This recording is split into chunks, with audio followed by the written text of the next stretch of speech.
Good morning, everyone. Thank you for being here today. My name is Superintendent Steve Watts, in charge of the Organized Crime Section for the Toronto Police Service. We are here this morning to announce the results of Project Moneypenny. This is an international cross-border firearms trafficking investigation.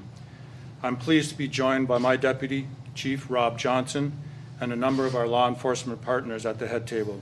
Deputy Chief Al Almeida, York Regional Police, to his right, Deputy Chief Dean Bertrim, Durham Regional Police Service, Chief Superintendent Paul Mackey of the Ontario Provincial Police, and also Director David Glos of the GTA Intelligence Investigations of the CBSA, our federal partners. And I'd also like to acknowledge our partners at the Bureau of Alcohol, Tobacco, and Firearms and Explosives.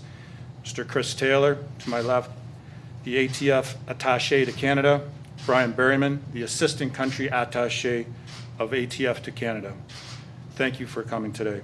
On display in front of us, there are approximately 80 of the 170 firearms that were seized in Canada and the United States as a result of this investigation. A seizure of this size is definitely going to save lives on the streets of the GTA and elsewhere, and is a result of the dedicated work of many at the Toronto Police Service and our partners in the room today. I will now ask each representative at the head table to say a few words, starting with my deputy, TPS Deputy Chief Rob Johnson. Once their remarks are complete, we'll take questions. Thank you. Thanks, Steve, and thank you everyone for joining us today. I'm pleased to be here with our friends in law enforcement to share the results of Project Moneypenny, a joint forces effort led by the Toronto Police Service, York Regional Police, and supported by Durham Regional Police Service, the OPP, the Canada Border Services Agency, and the Bureau of Alcohol, Tobacco, Firearms and Explosives. Through funding provided by the Government of Ontario, Criminal Intelligence Service Ontario all supported this Toronto Police Service joint investigation. As a result of our combined efforts, 42 people have been arrested, 422 criminal charges have been laid, illegal narcotics, cash, and 173 firearms have been seized in both Canada and the United States. As part of this cross-border firearm trafficking investigation, 87 handguns were seized in Chicago in a vehicle driven by a resident from Arizona and destined for Canada. The guns were covered in bubble wrap to avoid damage to the firearms, and then wrapped in holiday paper in an attempt to avoid detection by border security.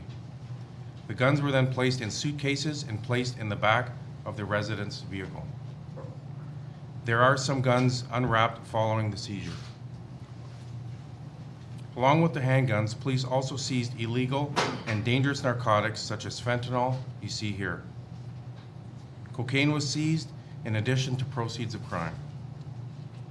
Police also seized 3 sets of body armor, along with several other items consistent with firearms possession and trafficking. The work of organized criminals spreads across borders, and our police work must as well. And now, after a year-long investigation led by dedicated officers from law enforcement agencies in both Canada and the United States, we have disrupted criminal organizations and their illicit activities for the good of the people in our city and in cities across Ontario and Canada. Make no mistake, when police take violent criminals off the street, not to mention guns, drugs, and other proceeds of crime, we are preventing activities that diminish the quality of life for our citizens. Through Project Moneypenny, police are holding organized criminals accountable for putting the well-being and safety of our communities, our friends, and our families at risk. I want to thank our law enforcement partners and the men and women of the Toronto Police Service, in particular, the service's Integrated Gun and Gang Task Force, the Toronto Drug Squad, and Intelligence Services for their dedication and ongoing commitment to keeping our community safe. Thank you, and I'll pass it over now to Deputy Almeida. Thanks, Rob. Good morning, everyone. Thank you all for coming here today. This joint force operation came together after 2 separate investigations, one in York and one in Toronto overlapped, and the decision was made to combine both investigations. I'd like to thank our partners here that have already been introduced for their assistance in bringing this to a successful conclusion. York Regional Police, along with our policing partners, have been working for many years to get illegal guns off our streets. The proliferation of illegal guns in our communities is alarming, and we are all battling the same challenges. Illegal guns coming from the United States. We all know the trafficking of guns and drugs across the border remains a significant problem. And yet, one thing that every police service across Canada is grappling with is the fact that 66 of the 86 firearms seized during this investigation here in Canada and during this operation came from the United States says it all. The fact that 14 were traced back to Canada and 11 in Ontario is also concerning. The only way to combat this problem is by working together. The goal of every agency here is to keep our citizens safe. Rest assured, we will not be deterred from that goal. Police services in all jurisdictions are committed to eradicating the malice of organized crime and the gun and drug trafficking they orchestrate. And every time law enforcement cooperating and working in participation with one another disrupt these activities, it's a win for all our communities. My sincere thanks to each and every officer that was part of this investigation from all the services who worked diligently in this investigation to bring it to a successful conclusion. And we look forward to continuing these collaborations as we all continue to fight against organized crime. Thank you. Thanks, Al. I want to thank Chief Demke, the Toronto Police Service, and all partner agencies obviously involved in Project Moneypenny. In support of this project, the Durham Regional Police Service supplied surveillance and enforcement teams along with the assistance with our intelligent technical unit. They played a significant role in Project Moneypenny in targeting high-level players involved in firearm trafficking. I'm proud and appreciative of all the members for our professionalism and our diligence in helping dismantle this smuggling network. In Durham Region, we had 6 residents that were obviously involved in a search warrant and a storage facility. That led to the seizure of firearms, ammunition, overcapacity magazines, a taser, cocaine, and fentanyl. The proliferation of the guns and the drugs into our collective communities is a concern for the residents and our police services. Project Moneypenny is just another example of the incredible joint forces work that has resulted in a significant positive outcome in removing illegal drugs and having them off our streets and those involved in the justice system. In closing, I want to thank all those involved in the project for their expertise, hard work, and commitment to community safety. I thank you. Thanks very much, Deputy. Good morning, everyone, and thank you for the opportunity to address the substantial results realized by Project Moneypenny. Today, our communities are safer as these guns are taken off our streets. This investigation comes down to collaboration. Collaboration amongst the partners and 2 of our provincially led joint force operations to pursue, disrupt gun smugglers and their associated criminal activities. This purpose could not be accomplished without the members of the Provincial Joint Forces Guns and Gangs Enforcement Team and the Provincial Weapons Enforcement Unit who work to support this project. Through the coordinated provincial response, they enhance the ability to collect and share information across law enforcement in Ontario related to guns and gangs. This investigation shows how guns move across our communities and our borders, impacting the safety of our citizens. Gun-related violence poses grave implications to public safety and cannot be tolerated. This highlights the necessity that law enforcement and its partners work collaboratively to identify and intercept illicit gun trafficking, the networks with an emphasis on cross-border investigations such as this one. We are grateful for all the partners who came together to send a clear message to those choosing to endanger our citizens. We do not tolerate gun violence in this province, and we will work tirelessly together in order to protect the citizens of the province against these violent criminal networks. Thank you. Merci and miigwech. Good morning, and thank you for joining us here today. My name is David Glos. I'm the Director of the Intelligence and Investigations Divisions for the Canada Border Services Agency, or the CBSA, here in the Greater Toronto Area region. I want to first off thank the partners, our Toronto Police Service, Durham Regional Police Service, the Ontario Provincial Police, the York Regional Police, and the United States Bureau of Alcohol, Tobacco, Firearms, and Explosives, as well as our CBSA team for their outstanding work on this project. The CBSA became involved in this project in June of 2022, when an international border element was identified through our Joint Forces operation with Toronto Police's Guns and Gangs Task Force. Our intelligence and officers and analysts assessed and provided our partners with border-related information held by the CBSA linked to the illegal movement of firearms across the border. The work CBSA does goes beyond seizures at the border. Our intelligence division specializes in identifying individuals and organizations engaged in cross-border illegal activity, including the illegal movement of firearms and parts.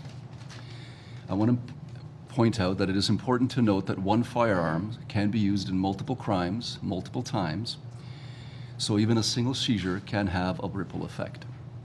So congratulations again to all the team that worked on Project Moneypenny.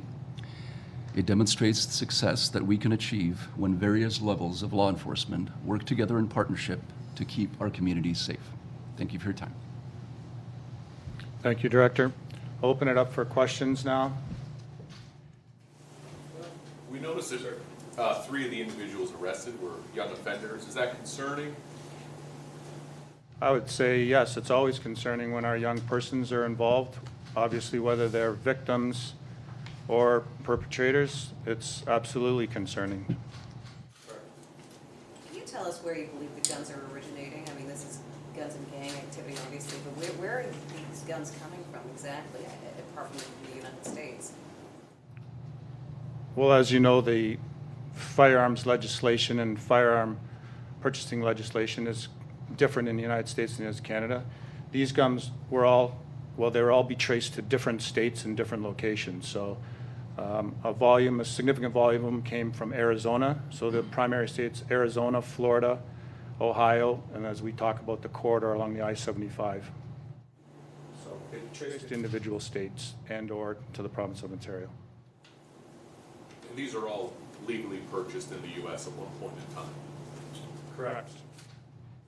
And then how are they making their way into the hands of these young people here or criminals here? Just how are they coming across the border? Can you start to describe that? Largest undefended border in the world, right? We all know that. So there's a variety of smuggling techniques that are used. Everyone at the head table here, we all know this.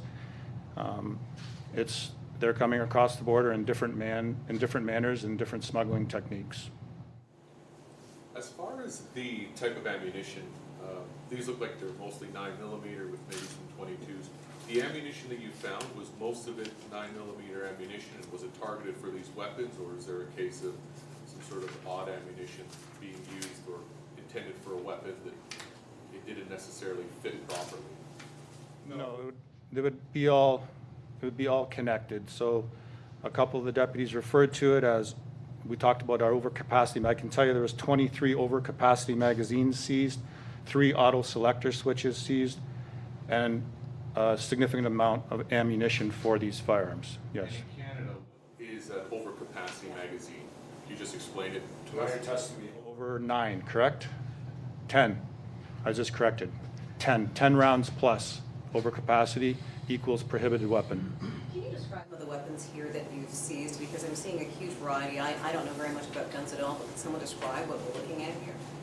I would say from my vantage point, there's a large amount of Glock handguns, primarily all semi-automatic. The revolver is kind of self-explanatory. Yeah, we'll leave it at that. Those, I mean, these can fire multiple rounds, some of these larger weapons? Correct. Those are semi-automatic weapons.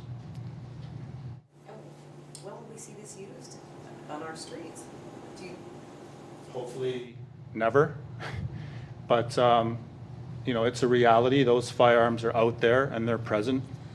And we've seen them used, in other areas of the world. So it kind of is what it is. They're assault-style, semi-automatic weaponry. Stuff just the sort of, you do a big project, it's a tip of an iceberg, you scoop a whole bunch of weapons, yet there's more coming in between all this, right? What type of legislation would you want to see the federal government put in place, or if any of the officers would want to answer, to stop this at the borders? Well, legislation is one thing. Legislation to prohibit or ban something is one thing. When you're doing operational enforcement, as I said, on a very large border point. That's a separate thing. So you can have, significant legislation, but we have all our partners at the table here and our partners in the ATF. And the way we combat this is through the actual excellent, and a lot of times, oftentimes the word collaboration is used, but this was true collaboration with our partners in the ATF in all the states, specifically Arizona, and the CBSA and everyone at the table. So that's the way you operationally and actually deter the flow across. It's not through written legislation. Is this just the tip of the iceberg? I mean, obviously you've stopped a number of criminals and you've retrieved a lot of guns, which is heartening, but how do you feel about others that have been coming through and you haven't been able to get your hands on? I would focus on this and say this is a very significant interception, a very significant interdiction of firearms. As was mentioned earlier, one firearm, one round results in the death of a person on our streets. So this is a very significant seizure and has made a significant dent in the importation to GTA. And who is disseminating and spreading these guns around? These gangs, like how is it happening? They come to the border, they come into Toronto, GTA, then what happens? Who's, selling, where are they going? How's that work? Essentially, firearms, it's supply and demand. These firearms are sold for 300%, 400%, 500% markup, so there's a demand for them, and they're sold to different individuals, different organized crime groups, and it's essentially an economic type of advantage to sell a firearm in Ontario. One more question. Is there any particular firearm that is the most concerning to this investigation that they did not expect to see or that they really don't want to see on the street? Is there anything that's more alarming than anything else? Every single one of these firearms, if pointed and discharged, results in the death and serious injury of one of the members of our community. So I'm not going to say one is more important, one is more significant than the other. They're all absolutely lethal. I just quickly asked, the impetus for the arrest in Chicago, how did that originate? Where did that come from? That was, it was through our liaison with the ATF, our ATF colleagues. And like I said, this was real-time collaboration. And real-time collaboration meaning real-time collaboration from country to country. So that arrest was affected by that activity. Was it the case of you traced these weapons to that individual when they came across the border, they were in Chicago, and then the arrest was enacted based on that evidence, or was it something unrelated that led to that arrest? No, it was all connected, but I'm not going to get into the actual details of it. We'll let the judiciary process sort that out, but that was correct. Can you explain the name Moneypenny other than the James Bond character? That's very good. You're very good. That could be the best question of the day. So here we go.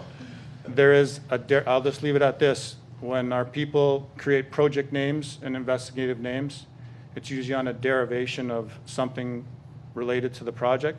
So this would be the first initial of one of the individuals, who I won't name, and there is a James Bond connection and James Bond analogy to the initial of that first name, and we'll leave it at that. Okay. Thanks,